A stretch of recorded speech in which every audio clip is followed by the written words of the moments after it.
Billedet forestiller roman. Yes, nu skal den være. Ja. Altså, jeg er meget glad for titlen Billedet forestiller, som jeg så også senere gjorde til, mange år senere gjorde til titel på en ny digtsamling. Billedet forestiller roman. Jeg tænker på det billede, der du fandt. Kan du ikke prøve at beskrive det en gang til? Det var et eller andet italiensk middelalderbillede. Jeg husker ikke kunstneren, men jeg kan huske billedet. Og optagelserne, de fandt sted ude i min lejlighed på Hamletsgade, i Hamletsgade. Billedet forestiller tirsdag den 21. 2. 67. Der inviterede jeg altså en for en nogen, jeg kendte, og så nogen, jeg ville have med for forskellighedens skyld. Jeg kan huske, at der var Per Kirkeby. Ja, min livret, det er virkelig en efterret. Det er, det hedder fløderand med karamelsovs. Og Peter Louis, som jeg havde meget at gøre med. Hvad fanden skal du skrive til sin mor? Jeg skriver sgu aldrig til min mor. Og så var der 2 kvinder. Jeg tror, den ene er Elisabeth Terkelsen, Kirkebys daværende kone. Det tror jeg. Og det var så, at det jeg var interesseret i, det var musikken i forskelligheden af deres stemmer. Det er derfor, tror jeg, at jeg havde lyst til at invitere Peter Belli med. Og han hører slet ikke til den gruppe. Han har intet at gøre med dem. Stiklever med rigtig dejligt med løg på. Kartofler og rigtig leversovs. Og jeg synes, at det var utroligt spændende at få dem til at forholde sig til en opgave. At beskrive noget, som de så hver for sig. På forskellige dage, hvor de sad der i min stue og så på det billede, som jeg har fundet et eller andet sted. Det var et eller andet italiensk middelalderbillede. Jeg husker ikke kunstneren, men jeg kan huske billedet. Jeg kan godt lide at læse det her digt op. Billedet forestiller. Billedet forestiller en by, som vi har set lidt på afstand. Billedet forestiller et sted i en bjergegn. Billedet forestiller et meget idyllisk landskab. Billedet forestiller et landskab. Billedet forestiller et gammelt spansk landskab. Billedet forestiller en meget smuk by. Billedet forestiller et idyllisk landskabsmotiv. Billedet forestiller, siger man. Det var et landskabsbillede, som rummede mange hemmeligheder, synes jeg. Et italiensk middelalderbillede, som var et landskab, et virkeligt romantisk landskab, synes jeg.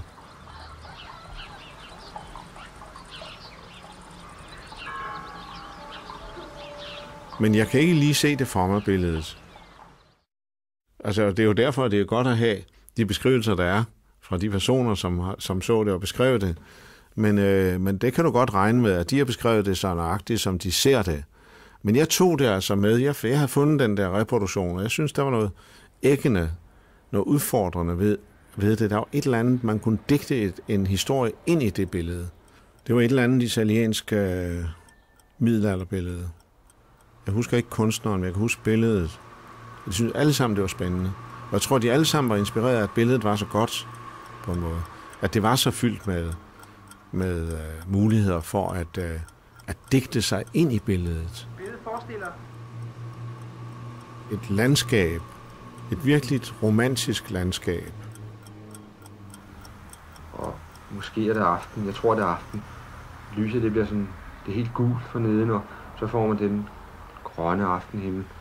Lidt uden for byen kigger man ind mod nogle gamle huse. Jeg tror, det er nogle tårne i der er nogle tårne i baggrunden, og det ligner sådan en gammel romansk. Og der er også nogle ligesom militære, enten forter eller sådan noget. Og i forgrunden er der 3 personer, som sidder på jorden.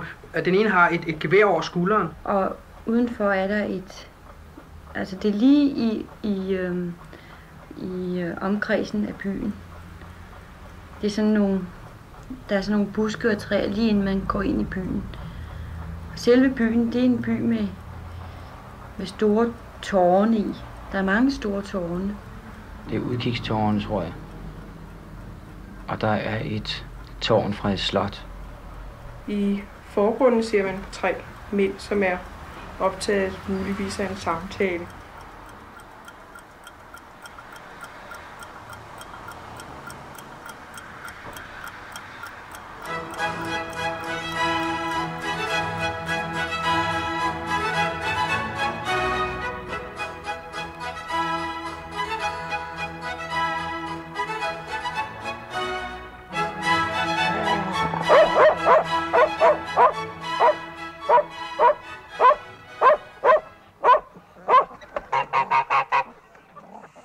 Jeg vil gerne på en måde invitere indenfor i processen. Det der med at gøre rede for tingene undervejs, det er jo også et gennemgående træk i mit arbejde i hvert fald. Altså på den måde, at jeg, når jeg laver film, og også når jeg skriver digte, så gør jeg på en måde altid rede for, hvordan opstillingen er, hvordan metoden er. Altså det indgår. Altså jeg vil gerne på en måde invitere indenfor i processen. Man kan se, hvordan den mentale optik, kalder jeg det, er. Hvordan det er stillet op. Hvordan spillereglerne er. Jeg gør rede for spillereglerne. Jeg vil gerne på en måde invitere indenfor i processen. Så det er sådan jeg prøver ikke at illudere på en måde. Jeg kan heller ikke lide at illustrere. Jeg vil gerne have det virkeligt, og jeg kan godt lide, at processen, arbejdsprocessen, er en del af fortællingen. Billedet forestiller, siger man, og det bliver beskrevet af de forskellige, og så skubber det sig fremad. Og den bliver gentaget og gentaget. Jeg arbejder meget med de der gentagelser. Jeg tænker på det billede, der du fandt. Kan du ikke prøve at beskrive det en gang til? Billedet? Jo, altså...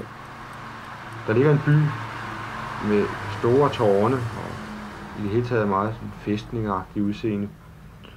Og så løber der en flod ind til byen, og ved siden af floden, der er en vej, eller en sti. Det er i hvert fald sikkert en sekundær vej. Men den løber langs floden ind mod byen, og der støder den til en bro. En stor og kraftig bro, sikkert for at forhindre, den skal blive revet med, når de store regnskyl om efteråret kommer. Og rundt omkring er der skov. Jeg tror, der er skov hele vejen rundt om byen. Ved bagved er der et bjerg. Men hele vejen rundt om på de andre sider er der skov og træer. Det er meget varme farver, som om der er solskin sent på eftermiddagen, for eksempel. Man ser også en flod, som er næsten udtør, løb forbi det sted, hvor de 3 mænd sidder. I forgrunden kan man se muligvis en 4. person. Man kan kun se Karpen. Det er et oliemaleri. Og det er sådan en lille landsby, der ligger lige nede for foden af et bjerg. Der er fyldt op med buske, med træer rundt omkring. Hele vejen rundt. Og så har man bygget huse op i bjergene også. Der sidder her længst fremme i billedet, der sidder der 2. For mig ser det ud, som om det er en mand og en kvinde. Og der kommer en vagt hen til dem med et gevær over skulderen, som om man vil påpege, at de har gjort noget forkert. Eller også er det en ven til manden, det ved jeg ikke. Lige bag de personer strækker der sig fra baggrunden og frem i forgrunden, fra højre mod venstre, en vej. Der er ikke nogen trafik på. De eneste personer i billedet er de her 3, som sidder i forgrunden. Det er efterår, det er tydeligt efterår, fordi der er blå skygger og gule blade. Man kunne tænke sig, at Man kan tænke sig, at det er sådan en middelalderby, en befæstet middelalderby, og at de her 3 personer sidder og holder vagt, eller sidder og passer på vejen her. Og så sidder der i forgrunden 3 mænd. Og det er ligesom om, altså første gang man ser det, så er det ligesom om, det er et meget roligt billede og så videre, men så opdager man pludselig, at de 3 mænd, de sidder og snakker om et eller andet. Og de har store hatte på, og den ene har en sabel i hånden. Og så kan man pludselig se, at byen er heller ikke rolig. Det er ligesom, der er sådan en spænding over det hele. Det er ligesom om, det er sådan lidt krampagtigt det hele. Selv buskene udenfor er krampagtige. Der er mange træer, som sådan står og svejer svagt i aftenvinden. For det er aften, det er også en underlig mørkt og sådan, det er sådan grønligt skumrende helt nede ved floden og inde i træerne. Så sidder 3 mænd langs vejen, og den ene har sådan et våben over skulderen. De er ret elegant påklædt alle sammen. Nogle opkrammede hatte med store fjer. Og de sidder bare der.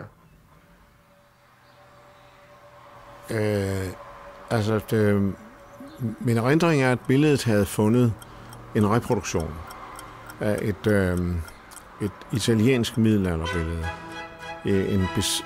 som var et landskab, et virkeligt romantisk landskab, synes jeg. Og så havde jeg jo det, som hørte med til mit eksperiment. Det var, at jeg tror, jeg havde en Nagra og mikrofon, men så havde jeg jo også en grammofon, en pladespiller. Og jeg havde altså Mozarts klarinetkvintet, og så havde jeg de 4 årstider, Vivaldi. Og de plader, dem satte jeg på undervejs, altså mens de snakkede. Og jeg var meget optaget, det var ligesom en slags alkymi. Jeg var sikker på, at når jeg satte musikken på, at det så ville påvirke dem, imens de var ved at fortælle deres historie. Og det havde jeg jo fuldstændig ret i, for det kan man jo høre. Det gør det altså. Det påvirker dem, det skubber dem, og det bliver mere lyrisk i virkeligheden. Så det der musik, det satte jeg på tilfældige steder, når jeg synes, jeg har lyst. Virkelig et eksperiment med at påvirke. Og jeg synes, at det var utroligt spændende at få dem til at forholde sig til en opgave. At beskrive noget, som de så hver for sig. På forskellige dage, hvor de sad der i min stue og så på det billede, som jeg har fundet et eller andet sted. Ja. Jo. Jamen, det er helt i orden. Nej, aldrig i livet. Ja. Billedet forestiller, siger man. Og det bliver beskrevet af de forskellige, og så skubber det sig fremad. Og så gav jo rigelige muligheder for at klippe imellem dem. Jo, selvfølgelig. Jamen, det kan du tro. Nej, det er jeg med på. Jamen, det er fint elsket. Nej, sørme nej. Som næsten kunne gøre det synkront på en vis måde, eller simultant hedder det. Simultant, det der sker. Sørme nej, det vil jeg altså ikke. Ja, det er helt i orden. Jo, selvfølgelig. Jamen, det kan du tro. Ja, det er jeg med på. Nej, overhovedet ikke. Nej, den vil jeg ikke være med til, du. Ja, det er ej, vil du så holde op? Nej. Den lejlighed, det lyder som meget bar lejlighed. Det lyder som om, at der ikke var meget inventar i den lejlighed. Det var en meget lille lejlighed. Køkkenet var fyldt med skrivemaskiner. Og jeg samlede på Erika rejsemaskiner. Og jeg købte næsten altid den brugte Erika. Hvis jeg så en god en, så købte jeg den. Så hvor jeg inde åbnede skabe derude i det køkken, så var der Erika og ikke andet i det. Det var sådan det, jeg mest kan huske. Og lejligheden var uhyre enkel. Den var virkelig lille. Og altså lige ud til gaden, Hamlersgade, som ligger på Nørrebro. Der var ikke så mange ting. Hvis jeg skulle flygte derfra, og hvis jeg ikke vidste, at de 2 mennesker stod der, så ville jeg jo have gået ind imellem de træer der. Og venstre om borgen, og skråt op. Og ud mellem bjergene og byen, der var sådan en lille skillevæg. så tror jeg nok, jeg vil løbe stærkt.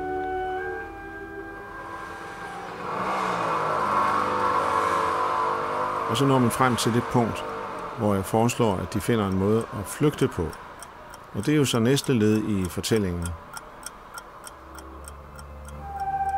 Skulle jeg forestille mig en mulighed for på flugt? Hvilken mulighed jeg kunne have for at flygte for de her? Måtte det være inde i buskaget på en eller anden måde, ikke? Det forekommer at være det tætteste, jeg kan finde. Og så bare blive liggende der. Fordi det er tydeligt altså, at ved at løbe ind mod byen, ikke, der finder jeg altså bare flere forfølgere. Og jeg løber langs vejen, ikke? Den er for åben til, at jeg har nogen chance for at slippe godt for det. Jeg vil foreslå, altså, jeg vil mene, at jeg måtte blive i buskaget, eller op i en af træerne. Det er en mulighed. Der er et meget højt træ, sådan lige ved vejen. Hvis jeg kunne komme op af det, så var der en mulighed for det. Men det er meget glat i stammen, så det kan godt blive vanskeligt. Nej, jeg tror, jeg vil blive buskaget. Indtil det bliver nat. Det var mærkeligt, der er ikke nogen vagter på borgens mure. De går kun ude i skoven.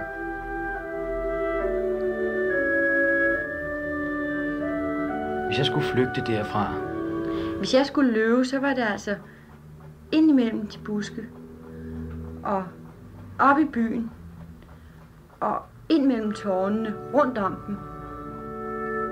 Løb mange gange rundt om dem. Rigtig spændende. Der sker et eller andet. Det er sådan en rigtig musketerfortælling, det her. Og så ned i dalen bag byen. Og så op ad bjerget, der ligger bagved. Helt op på toppen af det. Og så kigge ud over hele Molevitten og så sige, der nejede jeg jer. Og så ned på den anden side. Og så væk.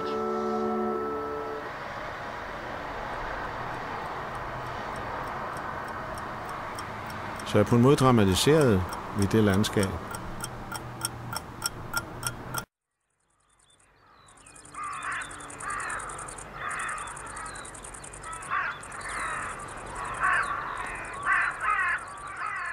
Jeg følte virkelig, at det var et psykologisk eksperiment. Altså, at det også var en måde, at de stemmer, at de personer, som forklarede det, at de fortalte noget om sig selv på en måde. Og jeg blev absolut beruset af den tanke om, at man kunne få forskellige spor på en måde, hvis man satte dem over for den samme opgave. De skulle skrive et brev. Det var en opgave, jeg gav dem. Kære mor. Kære mor. Kære Vagn. Kære mor. Kære mor. Kære Vagn. Kære Jan. Kære Vagn. Kære mor. Kære mor. Det er klokkeåndsmand. Kære mor. Ja, det må være saglighed, fordi altså, jeg har det ikke med at henfalde til sentimentalitet på det område, men altså, kære mor, ikke? Jeg håber, at Molle, din hund, har det godt. Og jeg håber, at din have trives og passes af dig på bedste måde. Jeg håber, at du har det godt. Jeg kommer snart ud og søger dig. Mange hilsner. Tin. Kære mor. Kære Vagn. Kære Jan. Kære Vagn. Kære mor. Kære mor. Kære Vagn. Kære Vagn. Altså, der var et stort studiearbejde bagefter, klippearbejde. Fordi det var jo spændende. Det var jo så at få det, at på en måde lægge et puslespil. At få en samlet fremdrift i historien, hvor man så skifter fra den ene stemme til den anden. Det er jo i virkeligheden et meget raffineret romanteknisk træk. Og det stod mig også klart, at det var lige præcis det. Og jeg tror, det var min dybere intention. Det er jo typisk med Kirkeby for eksempel. Det er jo meget Kirkeby, det han fortæller. Altså hans romantiske... Det var ligesom om han var på hjemmebane der. Jeg vil flygte ned til floden, og så vil jeg tage retning væk fra byen. Men hele tiden holde mig nede i floden. Jeg kunne godt forestille mig, at de tre fyre der, de havde hunde med. Særligt ham, der står op. Han ser ud som at være sådan en, der har hunde med.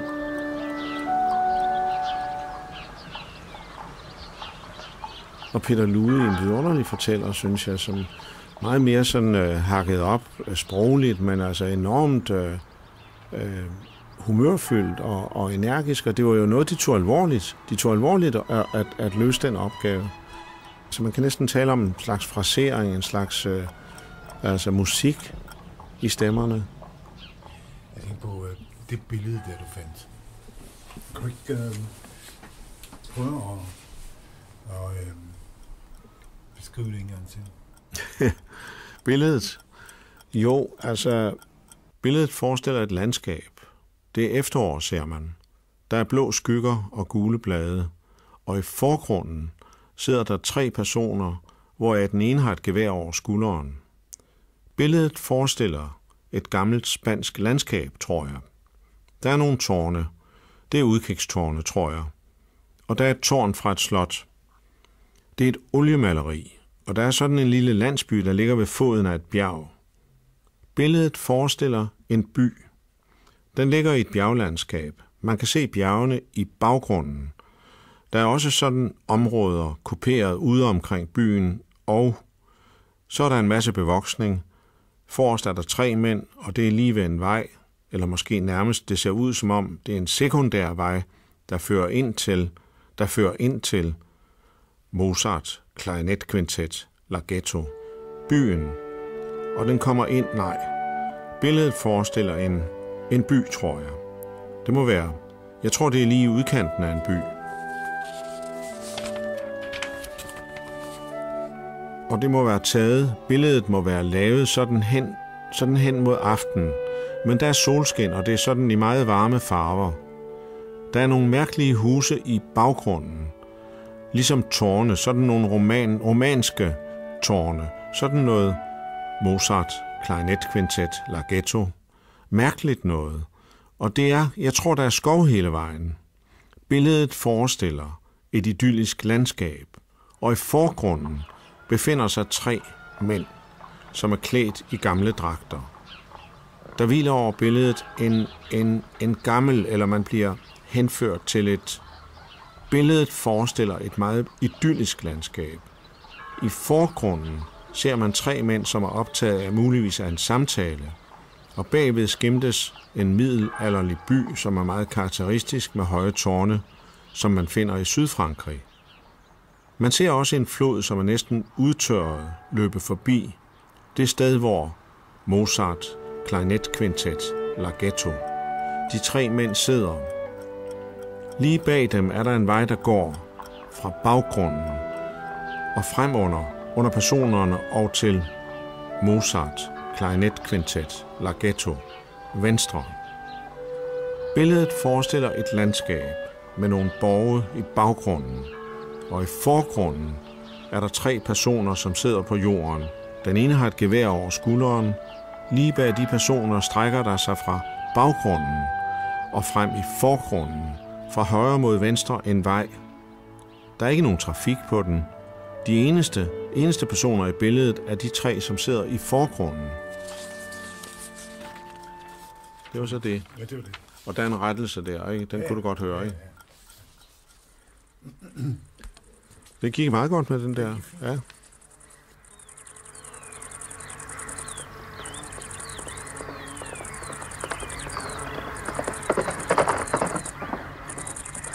Man kan godt tænke sig, at der kommer en rytter om lidt. Han kommer måske, altså han har været hele dagen, han kommer ned ad vejen. Der må være sket noget i byen, som har noget at gøre med de 3 mænd, der står og venter.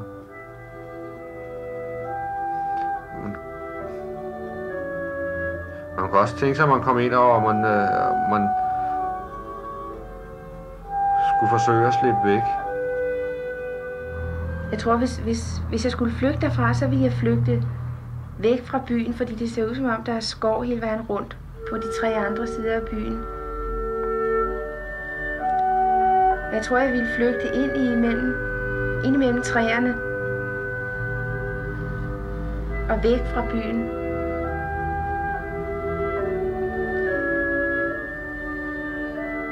Jeg tror faktisk alligevel ikke, det er nogen lille by. Jeg tror, det er en stor by, som man bare ser udkanten af. For jeg kan se i baggrunden, der bliver ved at være huse op ad bjerget. Så den vej ville jeg i hvert fald ikke gå, hvis jeg skulle flygte.